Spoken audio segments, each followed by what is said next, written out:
PTI बानी सां ज़ाती इख़्तिलाफ़ नाहे पर जेको उन कयो उहो जेकॾहिं असां कंदासीं त सुभाणे असां बि जेल में हूंदासीं। सियासत खे गार बणाए वियो आहे। नौजवान नस्ल असांखे ॾिसी रहियो आहे। सुभाणे को बि नौजवान सियासतदान न बणजणु चाहींदो।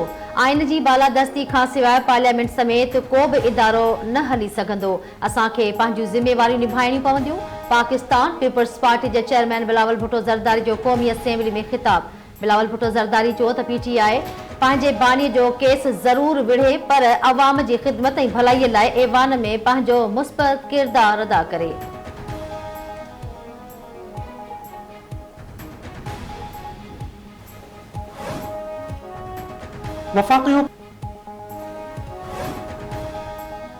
क़ौमी असेंबलीअ जे सिक्योरिटी में नाकामी ते स्पीकर जो action. Speaker Sardar Ayaz Sadiq sergeant at arms Shafaq Ashraf खे 4 महीननि लाइ मुअत्तल करे छॾियो। सिक्योरिटी असिस्टेंट वकास अहमद ऐं 3 जूनियर असिस्टेंट बि मुअत्तल।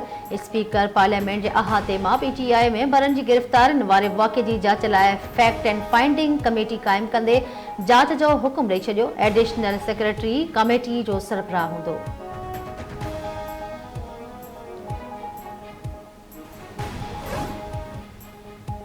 वफ़ाक़ी हुकूमत सरकारी मुलाज़िमनि जी पेंशन रूल्स में तरमीमूं करे छॾियूं। शरीक हयात जी वफ़ात या अहल न हुजण जी सूरत में पेंशन जो मुदो 10 साल ताईं महदूद। जेकॾहिं फ़ौती पेंशनर जो ॿार माज़ूर हूंदो त उनखे ताहयात पेंशन मिलंदी।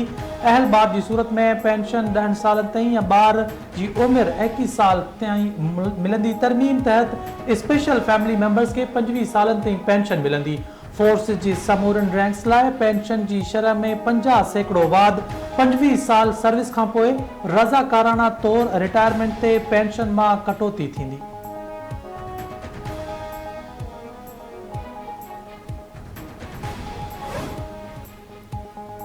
मुल्क जे बानी कायदे आज़म मोहम्मद अली जिन्नाह जी अॼु 76वीं वरसी मल्हाई पई वञे। वॾे वज़ीर मुराद अली शाह ऐं गवर्नर कामरान टेसोरी मज़ार कायदे हाज़िरी भरे गुल रखिया ऐं फातिहा ख़ानी पढ़ी। गवर्नर कामरान टेसोरी मीडिया सां ॻाल्हि ॿोल दौरान पीटीआई ऐं उन जे बानी चेयरमैन जो नालो वठण बिना तनक़ीद कंदे चयो त हिकु सियासी पार्टी जो रवैयो इंतिहा ग़ैर मुनासिब आहे। हिकु शख़्स जेल में वेही मुल्क अंदरि नफ़रतनि जो ॿिज छटे रहियो आहे। पॾही साज़िश जो हिसो बणजंदड़ मुल्की तरक़ी में रुकावट आहिनि। वॾे वज़ीर मुराद अली शाह चयो त असांखे ज़ाती रंजिशूं विसारे पाकिस्तान खे अज़ीम मुल्क बणाइणो पवंदो। कश्मीरी अवाम ते भारतीय ज़ुल्म ऐं फ़लस्तीन ते इसराइली जारियत जी मज़म्मत।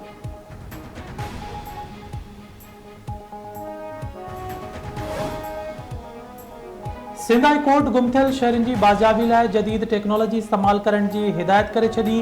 जस्टिस नेमतुल्ला फुलपोटो जी सरबराही में 2 रुकनी बेंच कराची जे मुख़्तलिफ़ इलाक़नि मां गुम थियल शहरनि जी बाज़ियाबी लाइ दाख़िल करायल दरख़्वास्तनि ते ॿुधणी कई। गुम थियल शहरनि जा वारिस पेश न थिया। जांच ऑफिसर्स खां गुम थियल शहरनि जी ट्रेवल हिस्ट्री तलब। ॿुधणी 4 हफ़्तनि ताईं मुलतवी।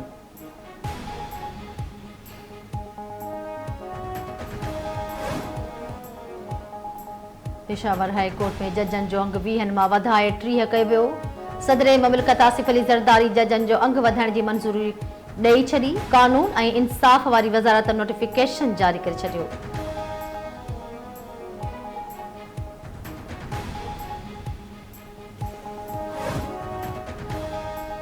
इस्लामाबाद, लाहौर, पेशावर, फैसलाबाद ऐं मियांवाली समेत मुख़्तलिफ़ शहरनि में ज़लज़ले जा लोडा। रेक्टर स्केल ते ज़लज़ले जी शिदत 5.7 रिकॉर्ड।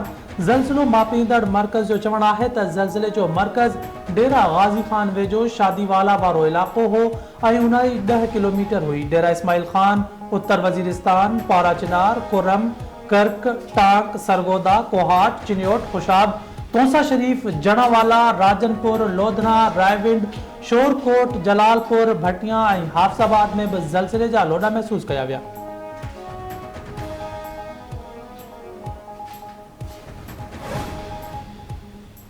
नवाब शाह जे ॻोठ बाग खान ज़रदारी में संगामती तकरार सां ज़रदारी बिरादरी जे 2 धुरियुनि में छेड़ो। फायरिंग जे नतीजे में 2 औरतुनि मिसमात शरीफ़ा ऐं सानिया ज़रदारी समेत 3 ॼणा मारिजी विया। वारसनि जो लाश रखी धरणो। सूबाई घर वज़ीर ज़ियाउल हसन नज्जार वाक़े जो नोटिस वठंदे SSP शहीद बेनज़ीराबाद खां रिपोर्ट घुरी वरिती।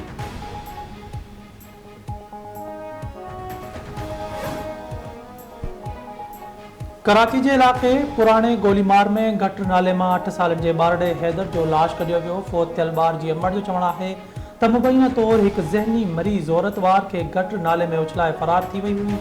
रात के वक्त ऊंदाही सबब रेस्क्यू ऑपरेशन रोकियो वियो हो।